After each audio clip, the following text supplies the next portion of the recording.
Kiran royal అనే వ్యక్తి మీద ముద్రేసావు, జనసేన పార్టీ మీద ముద్రేసావు. ఈ అమ్మాయి ఎవరైతే ఉందో, ఇప్పుడు ఎవరైతే ఈ చీటింగ్ అమ్మాయి ఉందో, నేను చీటింగే చెప్తా, ఎవడేమని అనుకోను, ఐ డోంట్ కేర్.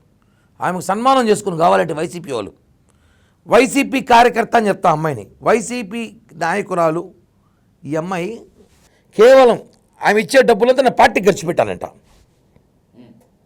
పార్టీకి ఖర్చు పెట్టుంటే నా స్థాయి వేరే విధంగా ఉండేదన్న. ఒక విషయము, పార్టీని బ్యాడ్ నేమ్ తీసుకోవడానికి వైసీపీ ట్రాప్లో పడిందను. వైసీపీ వాళ్ళకి నాకేం సంబంధం? నేను వస్తున్నది నేనైతే ఏదైతే కోల్పోయానో దానికోసం నేను బయట వచ్చాను. ఇందులో వైసీపీ వాళ్ళకి ఏం సంబంధం? వైసీపీ వాళ్ళు ఎవరు, వైసీపీనే కాదు, ఏ పార్టీనూ లేదు నా వెనకాల.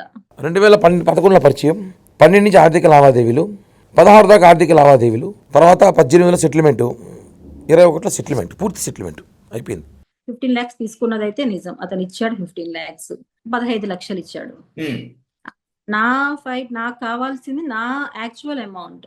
అతను బ్యాక్ చేసింది ఏదైతే అతని రికార్డ్స్ ప్రకారం ఉండేది, ఏదైతే నేను అతని కార్కి ఏదైతే ఇచ్చానో 11.5 lakh నేను అతని కార్కి ఇచ్చాను, అది అతను నాకు బ్యాక్ చేశాడు అంతే.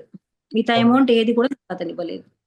నువ్వు వీడియో ఇచ్చావు కదా, వీడియో చూసారు కదా, నాకు కిరణ్ రాయల్కి సంబంధం లేదు అని చెప్పిన లక్ష్మీరెడ్డి వీడియోని ఎందుకు చూపించట్లేదు? Video YouTube channel, social media ఎందుకు చూపించలేదని అడుగుతున్నా. లక్ష్మీరెడ్డి మాట్లాడిన యూట్యూబ్ ఛానల్లో ఇప్పుడు మీరు క్లారిటీగా చూపిస్తా.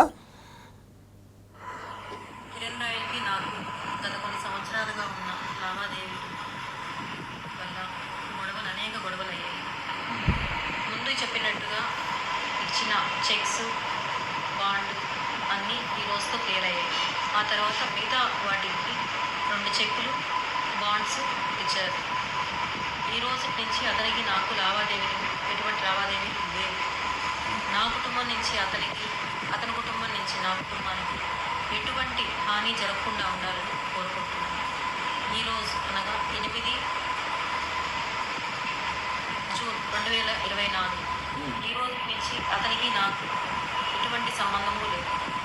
ఆమె మనస్ఫూర్తిగా డబ్బులు తీసుకొని పంపించింది, నీకు నాకే సంబంధం. ఎందుకంటే ఆమెను చాలా బ్లాక్మెయిల్ చేస్తుంది, ఇలా ఎందుకు ఊరికి పంచాయతీ తెచ్చేసావు కదా, డబ్బులు లావాదేవీలే కదా, సెటిల్ చేసి అని చెప్పినప్పుడు వీడియో చూపించింది. ఈ బాబు దగ్గరికి వచ్చి 15 lakhs గురించి 5 lakhs ఇచ్చాడు అని చెప్పి, ఆ సందర్భంలో ఈ అమౌంట్ నేను మీకు ఇవ్వాలంటే కూడా మీరు ఒక రిటర్న్ వీడియో మీ అమ్మ నాకు ఇవ్వాలి. సో ఆ తర్వాత దేనికి, ఫస్ట్ నెక్స్ట్ బాండ్కి ఇవ్వడానికి, నెక్స్ట్ ఇవ్వాలంటే కూడా నాకు కంపల్సరీ మీది ఇవ్వాలి అని చెప్పి బెదిరించి, లేకపోతే 1 రూపీ కూడా నేను ఇవ్వను.